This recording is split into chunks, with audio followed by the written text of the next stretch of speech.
राजेंद्र सिंह जी, मुक्तिलाल जी, ईश्वर सिंह जी विस्तारक, और यहाँ पर कुराड़ में उपस्थित सभी मेरे सम्मानित बुजुर्गों, मेरे भाइयों, मेरे नौजवान साथियों, मेरी माताओं बहनों, आज हम आपके बीच में आए हैं आपको प्रार्थना करने के लिए, चुनावों के लिए प्रार्थना करने के लिए। आप लोगों के से बहुत मेरा पुराना रिश्ता है। 96 में मेरे पिताजी स्वर्गीय ओम प्रकाश जिंदल जी ने यहाँ से चुनाव लड़ा था। कराए तो उसका हिस्सा नहीं था, लेकिन आसपास के इलाके के अंदर, जिसमें आप लोग जानते हो, 98 में जब हिसार से चुनाव लड़े तब कलायत उनके बीच में आया था। अभी 2009 में फिर जो है 2009 में आप लोगों ने मुझे अपना लिया था। 2009 में कुरुक्षेत्र संसदीय क्षेत्र का ये हिस्सा बन गया। इसलिए आपसे एक बहुत पुराना रिश्ता है और आप लोगों ने मेरी कार्यशैली देखी है, किस तरह से मैंने काम किया। 5 साल आप लोगों की सेवा करने का मुझे मौका मिला, 10 साल पूरे हल्के की सेवा करने का मुझे मौका मिला। तो मैंने बहुत सूझबूझ से, बहुत ईमानदारी से, सूझबूझ से पूरे हल्के में गांव-गांव के अंदर काम किया। संसद के अंदर बहुत से महत्वपूर्ण मुद्दों के ऊपर बहस में हिस्सा लिया, बहुत से अच्छे काम कराए। मेरे मन में यही है कि मैं देश की सेवा करूं।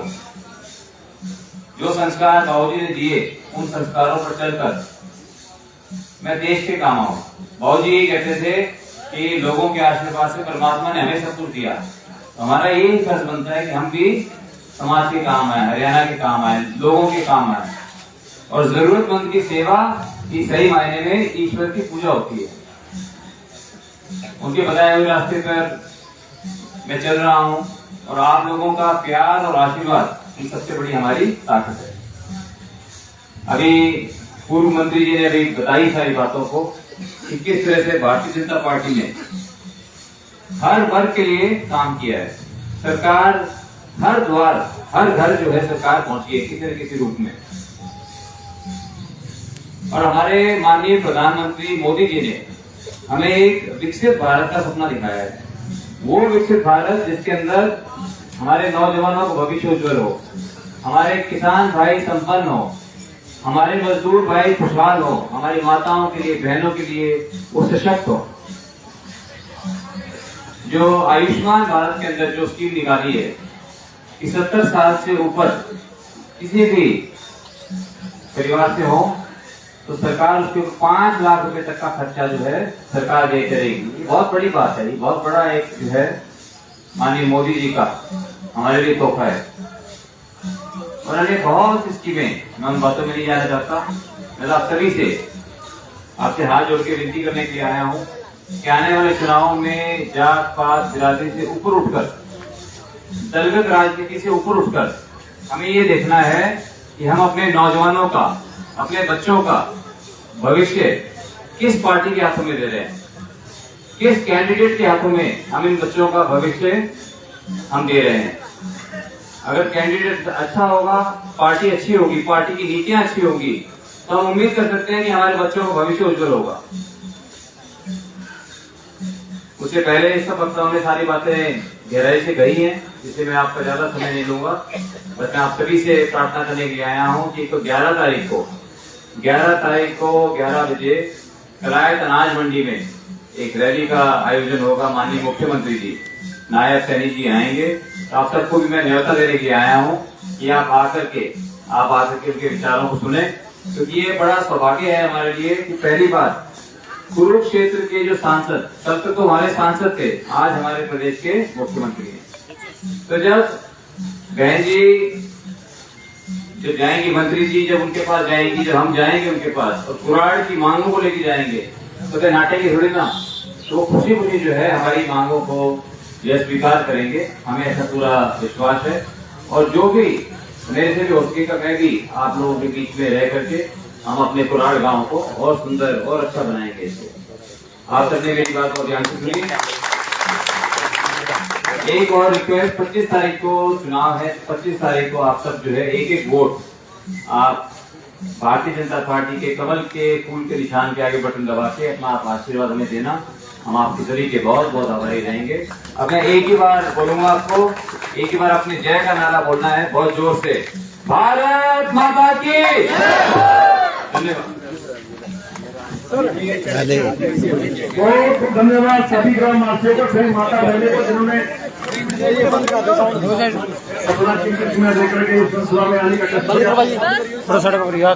आने का कैंपेनिंग जो है बहुत अच्छी चल रही है और जहाँ जहाँ हम जा रहे हैं सभी जगह आप देख रहे हैं लोगों का बहुत समर्थन, लोगों का बहुत आशीर्वाद मिल रहा है। और मुझे लगता है कि कुरुक्षेत्र के अंदर, कुरुक्षेत्र संसदीय क्षेत्र के अंदर हम एक ऐतिहासिक जीत की तरफ अग्रसर हैं। सर, हर जगह की तरह कलायत में भी एक जगह विरोध का सामना आपको करना पड़ा किसानों को। अभी तक तो नहीं करना पड़ा, कल हुआ है, कल हुआ होगा, लेकिन ऐसा है कि विरोध जो है एक प्रजातंत्र के अंदर हर व्यक्ति को ये अपना अधिकार है कि वो अपना विरोध भी प्रदर्शन कर सकते हैं। तो आपने देखा कि मैं उसको डाइवर्ट भी कर सकता था, मैं उसको अवॉइड भी कर सकता था, लेकिन जो है मैं उतर करके, क्योंकि मुझे पता है कि हमारी कॉन्शियंस क्लियर है, हम तो किसान भाइयों के लिए काम करते हैं, किसान भाइयों के साथ काम करते हैं। तो मैंने उनसे बातचीत करी और कई बार जो है लोग बाग भी वो पहले उत्तेजित होकर के अपना विरोध दिखाना चाहते हैं, लेकिन जब हो गया, जब रिकॉर्डिंग बंद होगी तो उन्होंने बहुत प्यार से मुझे वो मिले भी। तो इसलिए जो कोई भाई विरोध कर रहे हैं हम उनकी बातों को सुनेंगे, उनकी बातों को सुनेंगे नहीं, उनकी बातों पर जो उनकी बातें जायज़ होगी उसकी मैं उनकी वकालत भी करूँगा। कांग्रेस ने लिस्ट जारी की है जिसमें हुड्डा की मोनोपोली चली है, जिसमें ना तो भजनलाल परिवार को कोई जगह दी गई और ना ही बंसीलाल परिवार को। देखिए, कांग्रेस पार्टी क्या करती है ये आप उनसे जाकर के पूछो, ठीक है। हम तो जो है हम पुराने लीडर रहे, अब पुरानी बातें पुरानी हो गई, अब आप नई बात करो। हाँ जी, ओपी जिंदल जी आपको यहाँ उंगली पूरा के छोड़ गए बड़े बुजुर्गों को उल्हाने सुनने को मिल रहे हैं। नवीन जी गिले शिकवे दूर क्यों नहीं कर देते उनके बीच जाकर कि मैं आपका हूँ जैसा हूँ, इन गिले शिकवे दूर क्यों नहीं करते? देखिए, कोई किसी को कोई गिला शिकवा नहीं है और ये मेरा परिवार है और सभी जगह मुझे बहुत प्यार और आशीर्वाद मिल रहा है।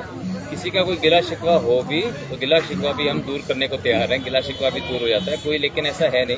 सभी जगह लोगों के अंदर एक बहुत उत्सुकता थी, लोग जो है बहुत चाह रहे थे कि मैं वापस आऊँ और मैं जब वापस आया हूँ तो मुझे भी इस बात की मुझे बहुत खुशी है।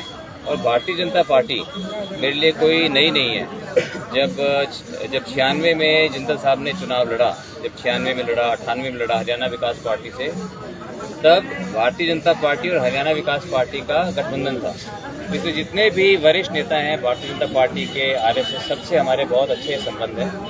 वैचारिक तौर से हम सब एक हैं और सभी यहाँ पर कार्यकर्ता, सभी नेतागण, सभी पदाधिकारी भारतीय जनता पार्टी के, सभी का मुझे बहुत समर्थन और आशीर्वाद मुझे मिल रहा है। पब्लिक के अंदर परसेप्शन है कि अगर नवीन जिंदल यहाँ से जीत जाते तो कहीं विदेश न चले जाएं वापस।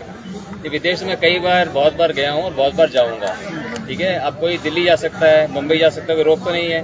तो विदेश जाने पर ना मेरे पे कोई रोक है ना किसी और पे कोई रोक है। लोगों को कुछ नहीं है। ये तो जो विपक्षी दल है, विपक्षी जो है, जो सामने चुनाव लड़ रहे हैं, वो इस तरह की हल्की बातें करते हैं। मैं इस तरह की हल्की और छोटी बातें करने में मैं विश्वास नहीं रखता। ये तो बहुत छोटी सी ये तो बात हुई। अगर हम विदेश जाते हैं तो अपने जो है देश के लिए कुछ ना कुछ अच्छा लेकर के आएंगे। अगर हम विदेश जाएंगे तो वहाँ से कुछ ना कुछ अच्छा सीख करके आएंगे और वहाँ से प्रेरणा लेकर के आएंगे कि हम अपने यहाँ पर भी हम जो है अपने देश को विदेशों से भी अच्छा बनाएं। तो जो इस तरह की बात करता है कि विदेश से लाते हैं तो बहुत हल्की बात है ये। नवीन जिंदल ने भी अपने कंधों पर गेहूं के कट्टे को उठाया, उसके बाद भी ढीला है, क्या कहेंगे? देखिए, जो मैंने कंधे पे 50 किलो का जो बोरा उठाया था वो तो मैंने वैसे पंगे में उठा लिया। देख रहे थे वहाँ पर जो है मजदूर भाई उठा रहे थे तो मुझे लगा कि ऐसे ये छोटे छोटे जो है ये उठा लेते हैं, मैं भी उठा के देखूँ।